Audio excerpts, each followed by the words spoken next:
Jamaah sekalian, Rasulullah sallallahu wasallam pernah mengingatkan kita akan 3 golongan yang nanti pada hari kiamat tidak akan Allah ajak bicara dan tidak akan Allah toleh dan tidak akan Allah bersihkan dosa-dosanya.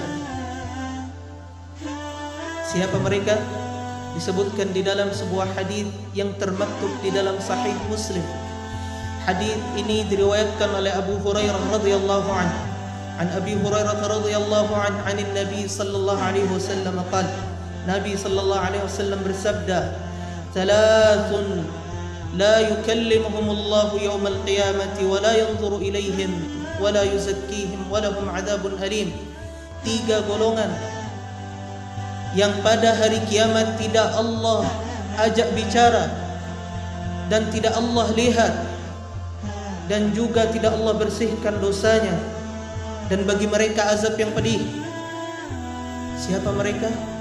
Golongan pertama adalah rajulun lahu fadlu ma'in bil falah yamna'uhu min ibn sabil, yaitu seorang laki-laki yang memiliki kelebihan air di padang pasir tetapi tidak memberikan kepada ibnu yang sedang lewat. Golongan pertama adalah sebuah analogi dari Rasulullah sallallahu alaihi wasallam. Maksud lain daripada sabda beliau adalah mereka yang memiliki harta yang pada hakikatnya harta itu cukup untuk dirinya, bahkan lebih untuk dirinya dan keluarganya, tapi masih terbetik di dalam hatinya sifat kikir dan tidak mau memberikan saudaranya apa yang menjadi kebutuhan saudaranya. Golongan demikian adalah golongan yang tidak Allah ajak bicara pada hari kiamat, jamaah sekalian.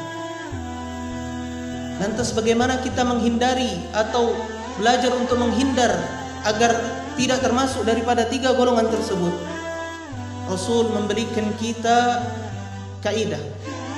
Yang pertama adalah ablighu anni liyurzukum waliyardau an fuqara'ikum. Yaitu carilah aku, kata Rasulullah, carilah aku, perlakukan aku sebagaimana engkau memperlakukan orang yang lemah. Kemudian lanjutan sabda beliau adalah fa innakum turzaqun, karena engkau diberi rizki karena itu, wa tunsarun, dan engkau ditolong karena itu. Karena apa? Bidu'afaikum, karena orang-orang yang lemah yang ada di sekitar kalian. Maka dari itu jemaah sekalian, baiknya kita untuk selalu menjaga ukhuwah kita. Kita toleh tetangga kita, kita lihat saudara kita apakah sedang membutuhkan bantuan, apakah haknya sudah terpenuhi. Karena seorang muslim, seorang mukmin dengan saudaranya adalah sebuah bangunan yang kokoh apabila dia bersatu. Kata Rasulullah sallallahu alaihi wasallam dalam sebuah hadis sahih dalam Sahih Bukhari, "Innal mu'mina lil mu'min", sungguhnya mukmin satu dengan mukmin lainnya kal bunyan, adalah ibarat sebuah bangunan. Yashuddu ba'daha ba'dha atau yashuddu ba'dahu ba'dha, yaitu yang saling menarik antara satu dengan lainnya. Kemudian Rasul tutup dengan mengisyaratkan dengan jarinya, wa syabaka asabi'ahu, yaitu seperti 2 jariku ini. Lantas bagaimana kita menjaga saudara kita? Saudara kita perlu kita jaga dari lisan kita. Saudara kita perlu kita jaga dari fisik kita. Karena kata Rasulullah sallallahu alaihi wasallam, sibabul muslimi fusuq, perbuatan mencelamu kepada saudaramu adalah bagian daripada kefasikan. Wa qitaluhu kufur, dan apabila engkau membunuh saudaramu maka engkau kafir, kata Rasulullah. Mengapa Rasul menghukumi orang yang membunuh saudaranya sebagai orang yang kafir?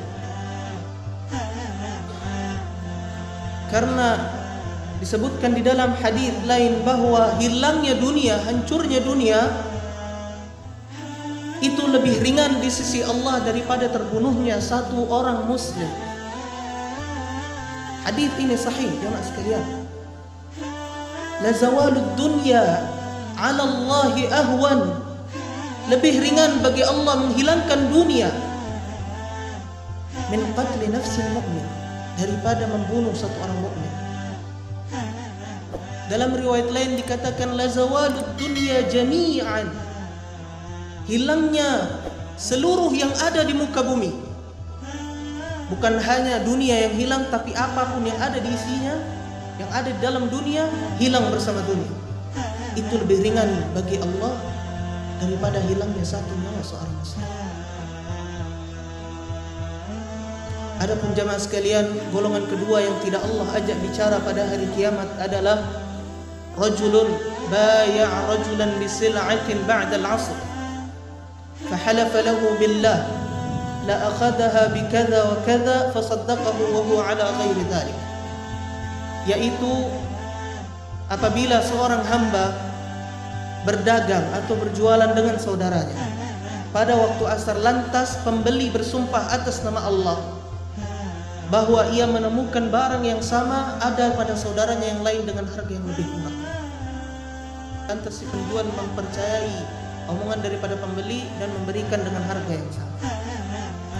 Orang yang demikian tidak akan Allah ajak bicara pada hari kiamat, jemaah sekalian. Dan tidak akan Allah lihat, dan juga tidak akan Allah bersihkan dosa-dosanya. Hal ini masih sering terjadi di kalangan kita. Ketika kita datang ke sebuah pasar atau ke sebuah toko, lantas kita menawar barang yang telah ada di toko dengan harga yang tidak wajar, kemudian berdalih bahwa barang tersebut ada di toko lainnya dengan harga lebih murah. Apabila kita masih membiasakan diri kita melakukan hal yang demikian, maka kita masuk daripada golongan kedua yang tidak Allah ajak bicara pada hari kiamat.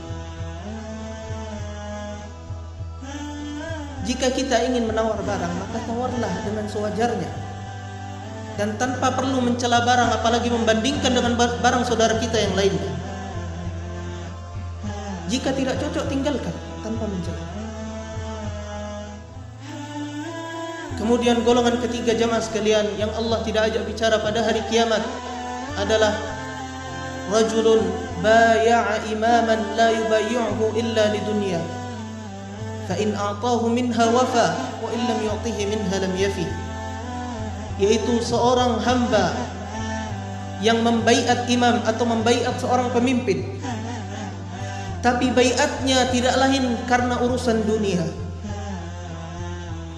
Apabila dia diberi dunia, maka ia taat kepada pemimpinnya, dan apabila dia tidak diberikan dunia, maka ia tinggalkan pemimpinnya. Orang yang demikian, jamaah sekalian, adalah golongan ketiga dari yang tidak Allah ajak bicara pada hari kiamat. Baiat yang benar kepada seorang pemimpin adalah baiatnya para sahabat kepada Rasulullah sallallahu alaihi wasallam. Bagaimana baiat mereka? Anas bin Malik menyebutkan di dalam atharnya, bay'ana Rasulullah sallallahu alaihi wasallam. Kita membaiat Rasulullah sallallahu alaihi wasallam 'ala al-'usri wal yusri. Baik dalam keadaan sulit ataupun dalam keadaan senang. Itu baiat kami kepada Rasulullah. Kemudian Anas sempurnakan atharnya dengan sebuah permisalan. Wa 'alal atharati 'alaihi. Dan kami akan tetap membaiat Rasulullah sallallahu alaihi wasallam meskipun seandainya Rasulullah sallallahu alaihi wasallam mengutamakan dirinya di atas orang lain. Tapi hal ini mustahil terjadi pada diri Rasulullah sallallahu alaihi wasallam. Karena pada ketika Rasulullah sallallahu alaihi wasallam hendak diangkat ruhnya oleh Allah, apa yang Rasul katakan? Rasul tidak pernah memikirkan dirinya sendiri, melainkan memikirkan umatnya. Rasul berkata di ujung hayatnya, ummati, ummati, umatku, umatku, umatku, umatku. Maka dari itu, jamaah sekalian, baiat yang benar adalah baiat sebagaimana baiatnya para sahabat kepada Rasulullah sallallahu alaihi wasallam. Dan taatnya kita kepada waliul amr, taatnya kita kepada pemerintah adalah mutlak wajib hukumnya. Mengapa demikian? Karena Allah Subhanahu wa taala menyandingkan taatnya kita kepada pemerintah dengan taatnya kita kepada Allah dan kepada Rasul. Di dalam surat An-Nisa Allah sebutkan, ya ayyuhalladzina amanu, hai orang-orang yang beriman. Allah panggil orang-orang yang beriman. Dengarkan firman Allah, atii'ullaha wa atii'ur rasul. Taatilah Allah dan taatilah Rasulnya. Kemudian apa? Wa ulil amri minkum. Dan taatilah pemerintah kalian. Taatilah ulil amri di antara kalian. Mutlak hukumnya bagi kita untuk menaati pemerintah selama pemerintah tidak memerintahkan kita untuk bermaksiat kepada Allah. Meskipun pemerintah zalim, meskipun melakukan hal yang semena-mena terhadap rakyat. Oleh karena itu jamaah sekalian, mari kita sama-sama mengingatkan satu sama lain bagaimana agar kita tidak termasuk daripada 3 golongan yang Allah tidak ajak bicara pada hari kiamat, dan tidak Allah toleh serta tidak Allah bersihkan dosa-dosa kita.